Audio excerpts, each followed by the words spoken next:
Selamat pagi teman-teman. Hari ini saya akan mempresentasikan tugas AFL 2 part 1.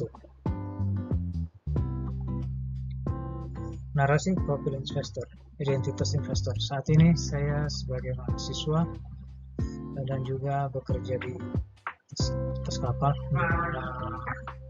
Kemungkinan pendapatan tergantung dari kontrak dan durasi kontrak. Tujuan investasi jangka pendek yaitu membangun dana darurat atau biaya studi, jangka panjangnya persiapan pensiun, investasi properti, atau membangun bisnis maritim. Analisis komponen risiko, berikut beberapa faktornya: toleransi risiko, kemampuan risiko. Kemudian jangka panjang 5 tahun cocok untuk instrumen berisiko tinggi seperti saham atau reksadana. Kemudian jangka pendek finansial stabil, reputasi obligasi pemerintah. Kemudian kategori profil risiko berdasarkan analisis di atas. Profil risiko dapat dikategorikan sebagai berikut, yaitu moderate agresif jika pendapatan stabil dan toleransi risiko tinggi, atau moderate konservatif jika pendapatan tidak tetap atau hutang masih signifikan. Jadi di antara kedua ini saya lebih dominan di moderate agresif. Alasannya potensi pertumbuhan usia, mungkin pemulihan dari kerugian jangka pendek, kemudian kebutuhan likuiditas sebagai masih perlu alokasi dana ini untuk kebutuhan penadak, kemudian kompleksitas profesi, jalur layanan pada membatasi waktu untuk memantau investasi aktif. Kemudian bab kedua, investasi untuk rencana jangka pendek. Tujuan jangka pendeknya yaitu misalnya dana kuliah semester berikutnya, kemudian dana darurat, kemudian modal proyek bisnis, dan biaya sertifikasi profesi. Dimana dari keempat ini yang sering saya alami yaitu dana kuliah, kemudian biaya sertifikasi. Kemudian instrumen investasi jangka pendek, menurut saya instrumennya itu ketentuan atau regularitas seperti BCA deposito saat ini yang expect return-nya itu 4-5% risiko rendah dan bisa dicairkan.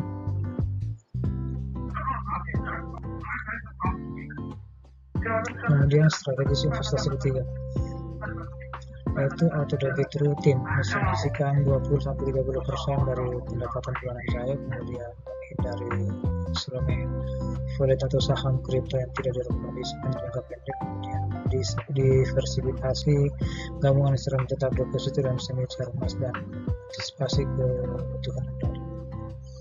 Bab ketiga, investasi untuk rencana jangka menengah. Tujuan jangka menengah ini saya estimasikan untuk pendidikan S2 saya anggarkan di sekitar 150-300 juta, kemudian hidup sampai selama lebih kurang 2 tahun sekitar 100 juta karena saya sudah berkeluarga juga.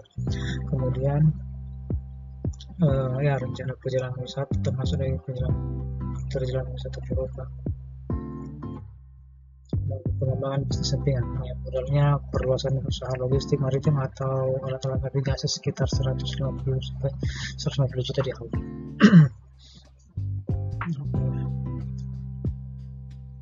Perhitungan nominal atau alokasi bulanan seperti yang saya targetkan ini di kisaran 300 juta selama 36 bulan. Itu saya harus menyisihkan uang ini hanya untuk biaya pendidikan saya hitung itu saya harus menyisihkan sebesar 7.500.000 per bulan. Kemudian untuk instrumen jangka menengahnya saya lebih ke reksadana yang sudah jalan beberapa bulan kemarin, kemudian saya lagi mempelajari obligasi korporasi, kemudian trading juga saya pelajari, serta saham global. Nah, untuk instrumen emas ini saya sudah jalankan sejak 2019 atau 2020 saya sudah menjalankan, dan hasilnya ya di sekitaran 6-10%, bahkan saat ini sudah lebih. Dan portofolio untuk tujuan 3 tahun ini saya alokasikan di reksadana campuran, kemudian yang terbanyak itu di operasi korporasi kemarin sudah coba, dan terakhir di emas. Jadi total yang saya sisihkan itu per bulan 7.500.000 selama 3 tahun ke depan. Dan bab keempat, investasi untuk rencana jangka panjang. Tujuan jangka panjang itu estimasi dari sesuai dengan saat ini itu sekitar 4% per tahun. Jadi sekitar lihat bisa membeli rumah, kemudian dan serta pendidikan.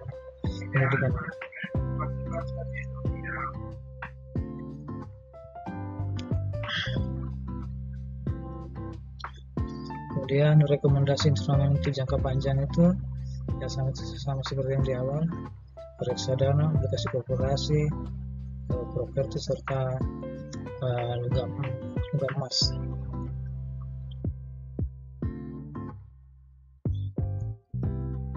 Portfolio tujuan di 10 tahun itu berdasarkan progresifnya itu bisa menghasilkan di 10 tahun 599 juta. Jadi kesimpulannya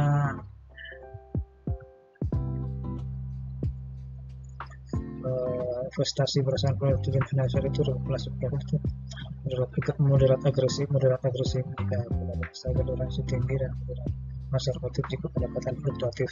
Faktor penentunya yaitu usia saya sendiri di range 30-40 tahun, kemungkinan eksplorasi instrumen berisiko tinggi untuk jangka panjang.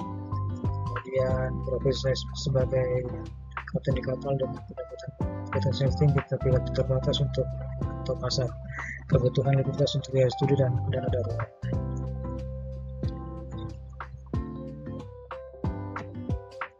Kemudian prinsip utama investasi itu diversifikasi atau alokasi dan berbagai instrumen, misalnya saham, obligasi, dan emas yang saya jalankan sekarang untuk mitigasi risiko. Kemudian cost averaging-nya, investasi rutin bulanan untuk mengurangi dampak pasar. Kemudian likuiditas bertahap, jangka pendek itu di range 70 sampai 80% instrumen cair untuk deposito dan reksadana pasar uang. Kemudian jangka panjang di range 60 sampai 70% instrumen berpotensi tinggi, saham atau properti.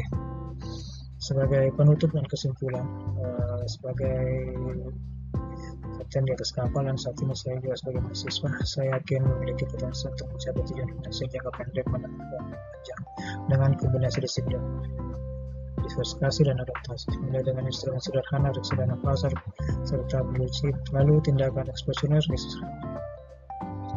risiko seiring kenaikan portofolio dan stabilitas pendapatan, evaluasi portofolio stagnan atau setelah perubahan signifikan dalam kondisi keuangan atau profesi. Terima kasih. Demikian presentasi saya. Salam entrepreneur.